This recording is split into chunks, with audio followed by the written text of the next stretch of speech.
fine and dandy. I know we're going to keep things a little bit more terse, a little bit more, relegated tonight. Sometimes we have a tendency to go on, but we're going to go for like 20 minutes, give or take.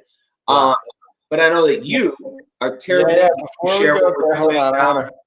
I want to make sure. I got to make sure to share this this live. Let's see here. How do I do this? Terribly. Yeah, terribly, right?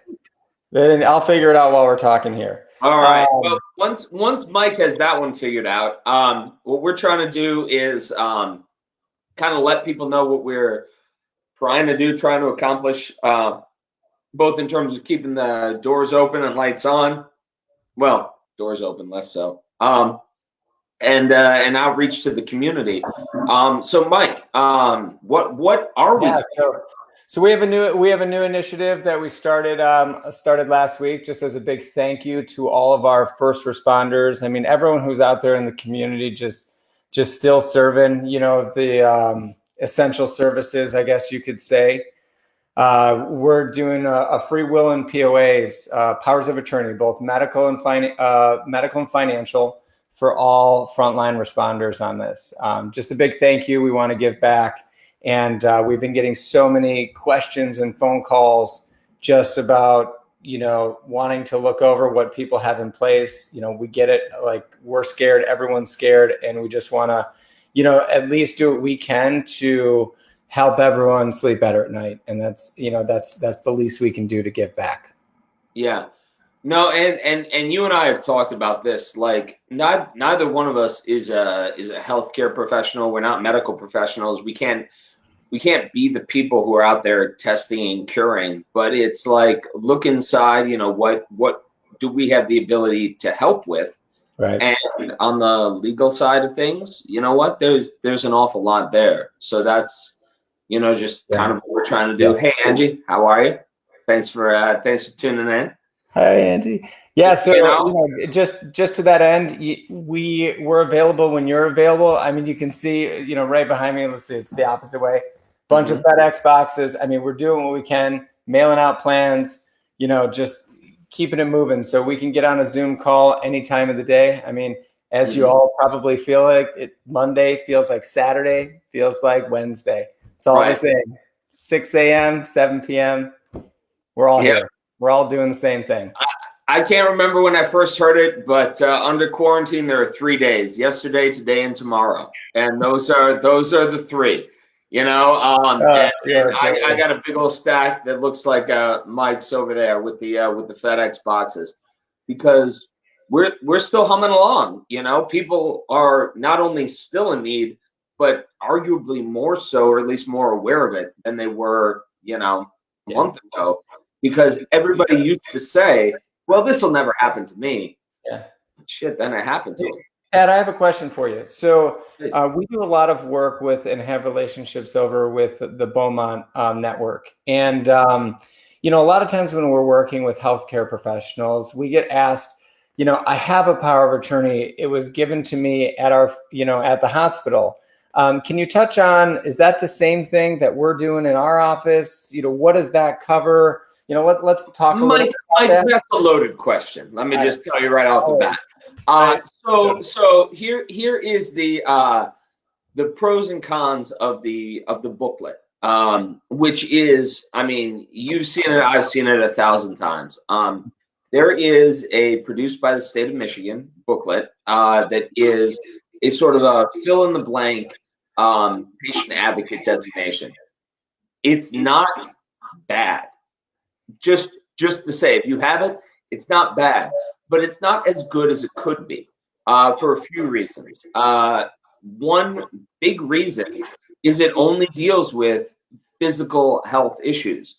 And obviously, this is something that's been done since 1996 in a post-HIPAA world. If you have a power of attorney that's more than 25 years old for medical, you're no good. That's not going to work. But if you've got the one that was by the hospital, yeah, it's okay. It could be better. And here's where I think it could be better in two significant ways. One is mental health. Do you have cognitive issues, or might you have cognitive issues? Like if there is dementia or Alzheimer's, that becomes a factor. Well, that traditional power will work in most cases, but not in all cases. And then the much bigger issue, as I see it, is not necessarily the power itself, but do you have someone to talk to, someone to reach out to, somebody who you can ask these questions of? And I think that is a profound difference between filling out a booklet and talking to an attorney. So, and Mike, you know this, and I would hope that most of the people who work with us know this. We do not have an hourly rate. We don't bill by the hour. We don't have a clock running. If people have questions, they need to get those answered, and they need to get them answered by somebody who knows what the heck they're talking about. And that's what we do. So if you are someone who has those questions, has those concerns, and wonders, hey, does my power of attorney work? Does my will work? What does my trust do?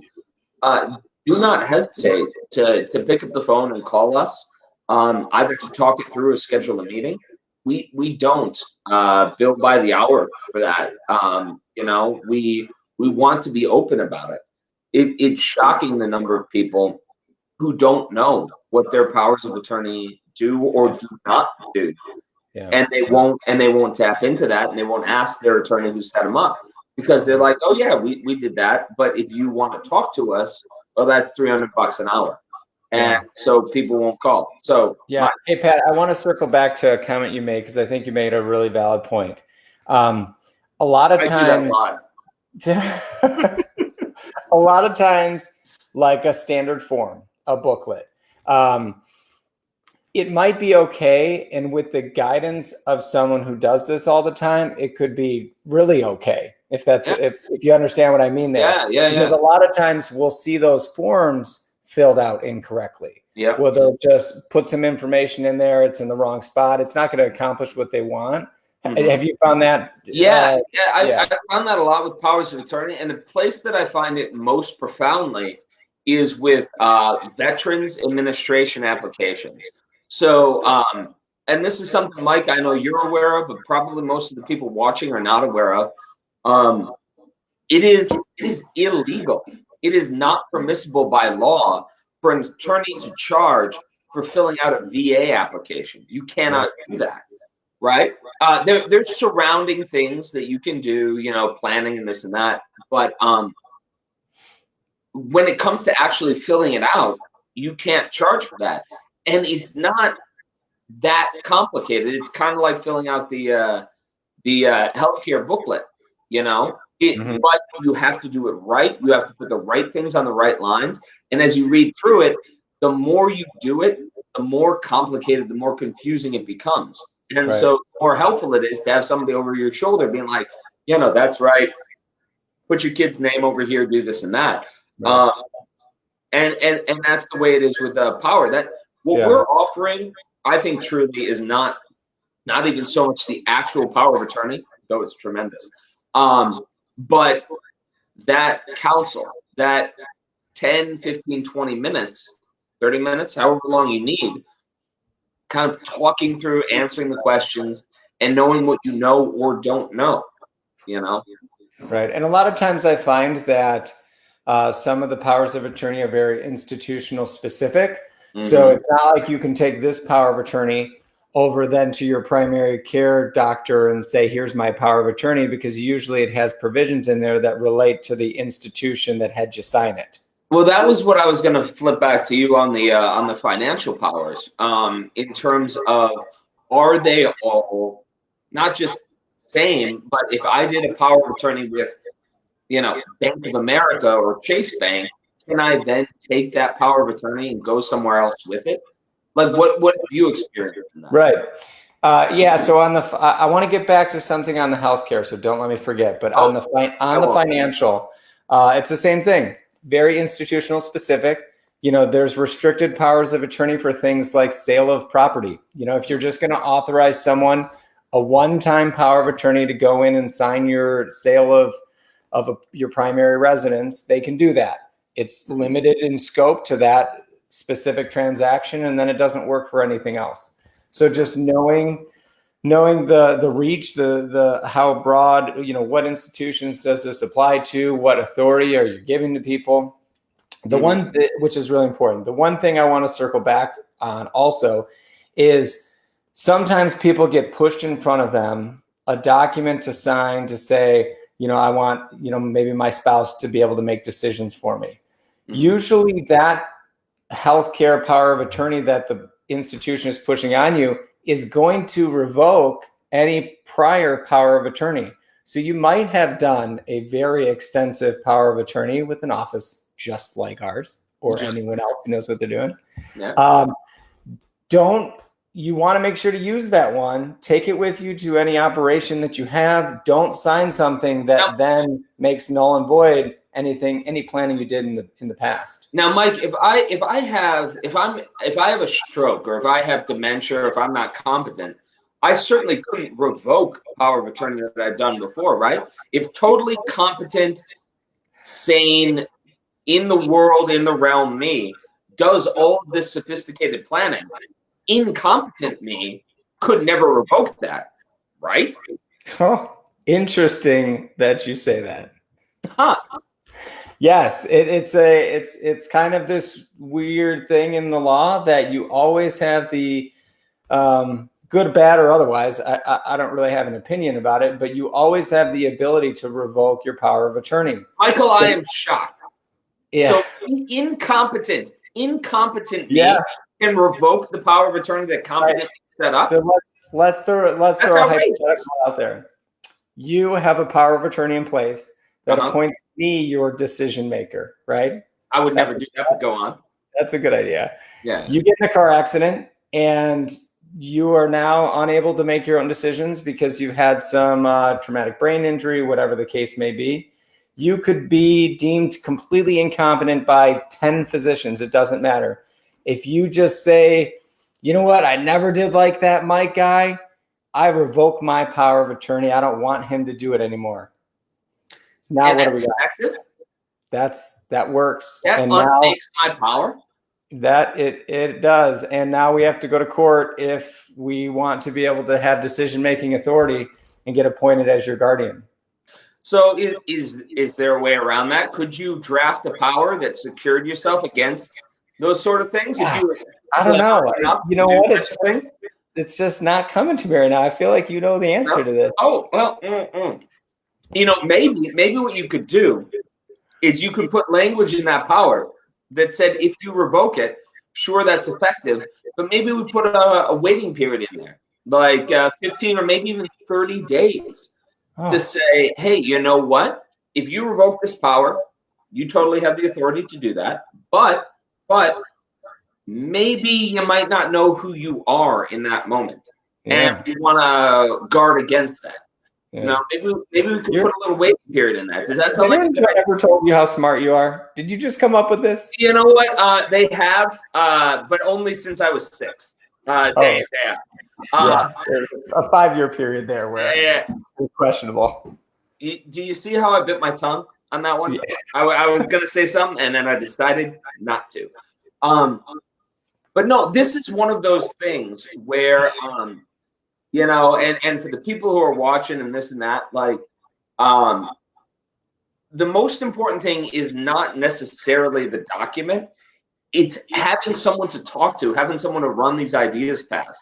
It's why we don't do any sort of hourly billing nonsense. I used to bill hourly, when I was dealing with corporate clients, and that was a thing. I know Mike did too when he was doing the insurance thing back in the day. I mean, we've both done it, but people have questions. And unless you're able to kind of have that free-flowing, open discussion of just like, hey, I don't know what the hell's going on, but here's what's happened. Here are my documents. Here, what do you think? If you're not able to have that conversation without a clock running, it gets really hard to have genuine, open exchange of ideas. And I totally agree with you with what you're saying. Equally as important is the documents themselves, is the willingness to, or just availability of us to answer questions and ask questions as these situations come up to make sure you're doing the right thing. Because it's not only peace of mind planning for the person who put the documents in place, it's also for maybe the kids, if they're the people that are supposed to be helping mom or dad now, so that they know they're doing the right thing. For sure.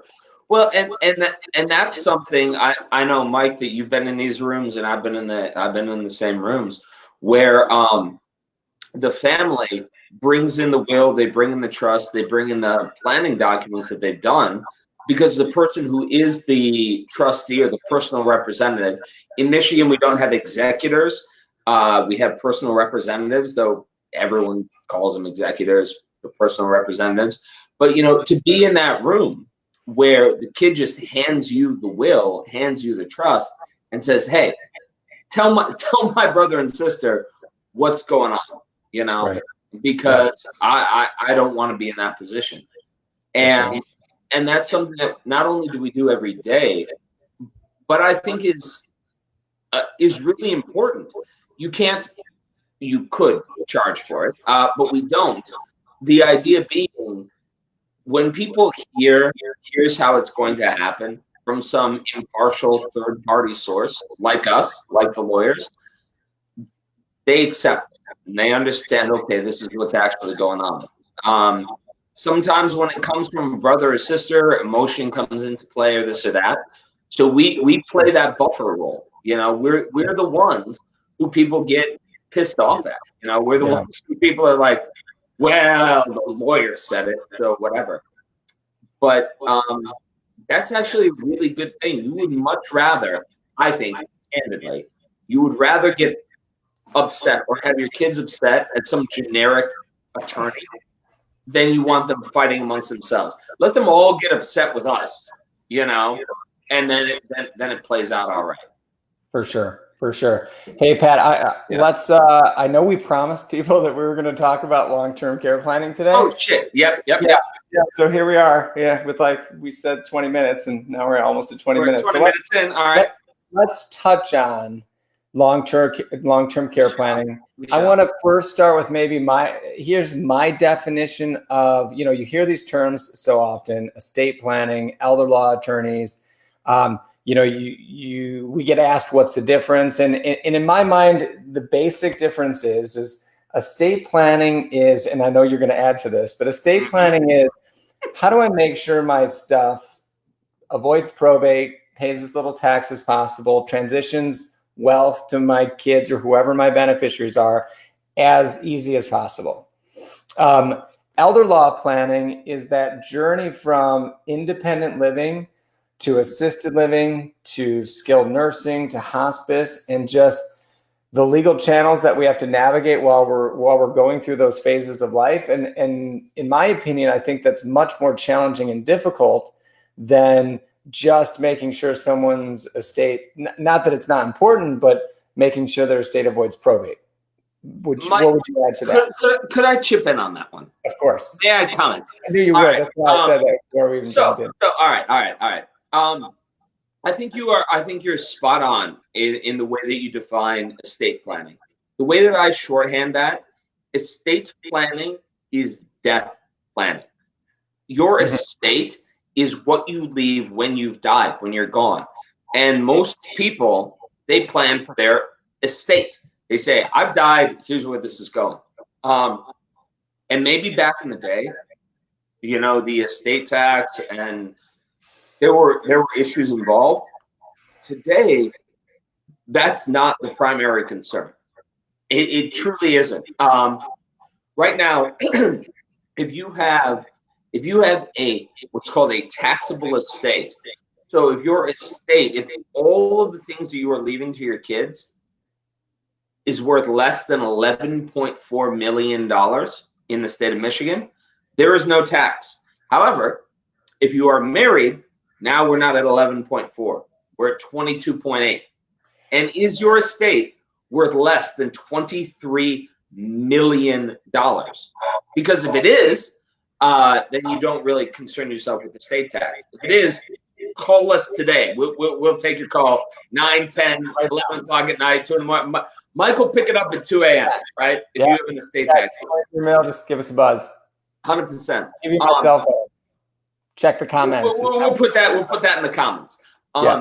The main concern, though, with people is not estate tax. It's not truly almost any tax, except when you get into the IRAs. We'll have a whole separate segment on that. Mike, you want to? We'll talk later about IRAs, 401ks, taxes, and all that. But for most people, the concern is the cost of long-term care. So in Michigan right now, today, in Michigan, if you take the average for the entire state, you are just north of $9,000 a month for a shared room in a skilled nursing facility. Now, if you are in Traverse City, you're talking more like $7,800 a month. If you are more in the Rochester area, you're talking more like $10,000 or $11,000 a month. Yeah.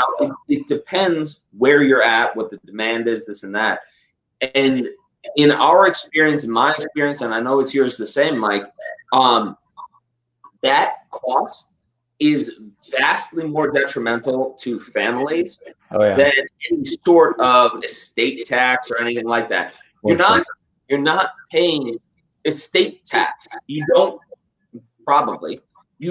have $28 million to leave to your kids. Probably you will spend some amount of time in some degree of long-term care. The statistics are a little weird, and here's how they play out in the most recent ones that I've heard.